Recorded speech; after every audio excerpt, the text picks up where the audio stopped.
जंगल के बीचों बीच एक विशाल बरगद का पेड़ था। उसी पेड़ की जड़ों के पास एक छोटा सा चूहा अपने परिवार के साथ रहता था। उसका नाम टिक्कू था। होशियार, फुर्तीला और हमेशा खुश रहने वाला। उसी जंगल में दूर पहाड़ी के पास शेर सिंह राज रहता था। जंगल का राजा होने के बावजूद वो अक्सर अकेला और घमंडी रहता था।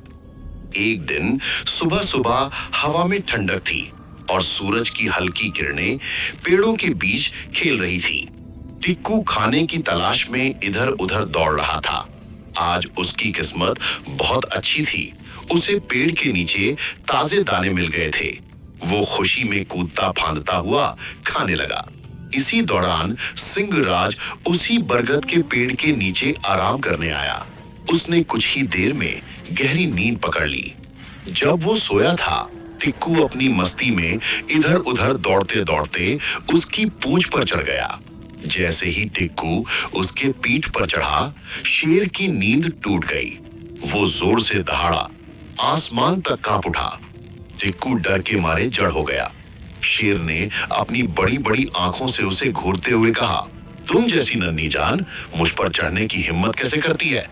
टिक्कू कांपती आवाज में बोला, महाराज, मैं बस खेल रहा था। आपको जगाने का इरादा नहीं था। कृपया मुझे माफ कर दीजिए। कौन जाने एक दिन मैं आपकी मदद कर सकता हूँ। शेर ठहाका मारकर हंसा, हा हा हा हा, तुम मेरी मदद करोगे? हा हा हा हा, तुम तो मेरे पंजे से भी छोटे हो। लेकिन पता नहीं क्यों उस दिन शेर का दिल पसीज गया। उसने टिक्कू को जाने दिया। टिक्कू भागते भागते रुक गया और बोला, महाराज, आपकी दया मैं कभी नहीं भूलूंगा। दिन बीतते गए। जंगल में इंसानों का आना बढ़ता जा रहा था। पेड़ों के पास रस्सियां, जाल और लकड़ी काटने की आवाजें सुनाई देने लगीं। सभी जानवर डरे हुए थे।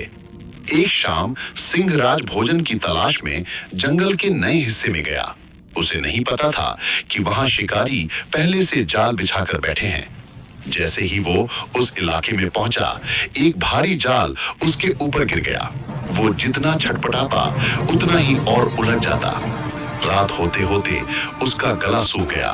उसने दहाड़ मारी, लेकिन कोई सुनने वाला नहीं था। हवा में उसकी दहाड़ एक दुख भरी पुकार जैसी लग रही थी। टिक्कू की बहादुरी। उसी समय टिक्कू अपने घर लौट रहा था।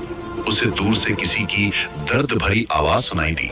वो आवाज पहचान कर वो तुरंत उस दिशा में भागा। जैसे ही वो करीब पहुंचा, उसने देखा कि शेर बुरी तरह जाल में फंसा हुआ है। टिक्कू समझ गया कि ये वही क्षण है जब उसे शेर की मदद करनी है। वो तुरंत बोला, महाराज, हिम्मत रखिए, मैं हूं ना। शेर ने शर्मिंदा होकर कहा, मैंने तुम्हें छोटा समझा टिक्कू, और आज मैं तुम्हारे सामने असहाय हूं। टिक्कू बोला, साहब, जंगल में किसी को छोटा मत समझिए। अब आप देखिए। वो तेजी से जाल की मोटी रस्सियों को अपने तीखे दांतों से कुतरने लगा। उसके दांत छोटे थे, लेकिन उनमें ताकत और हिम्मत दोनों थीं। धीरे धीरे जाल ढीला होने लगा। टिक्कू बिना रुके, बिना थके लगातार मेहनत करता रहा। कुछ ही देर में जाल टूटकर जमीन पर गिर गया और शेर पूरी तरह आजाद हो गया। शेर भावुक हो गया। उसने टिक्कू को अपने बड़े पंजों में उठाकर कहा, आज तुमने साबित कर दिया कि सच्चा दोस्त वही होता है जो मुश्किल समय में साथ निभाए। तुमने मुझे जीवन दान दिया है। टिक्कू मुस्कुराते हुए बोला, अगर कोई दिल से कोशिश करे तो छोटा बड़ा कोई मायने नहीं रखता। सिंहराज ने कसम खाई कि आज के बाद वो किसी को उसकी कद काठी से नहीं परखेगा। उसने जंगल के सभी जानवरों के लिए ये आदेश किया कि हर जीव का सम्मान किया जाए, चाहे वो छोटा हो या बड़ा। उस दिन के बाद शेर और चूहा गहरे दोस्त बन गए।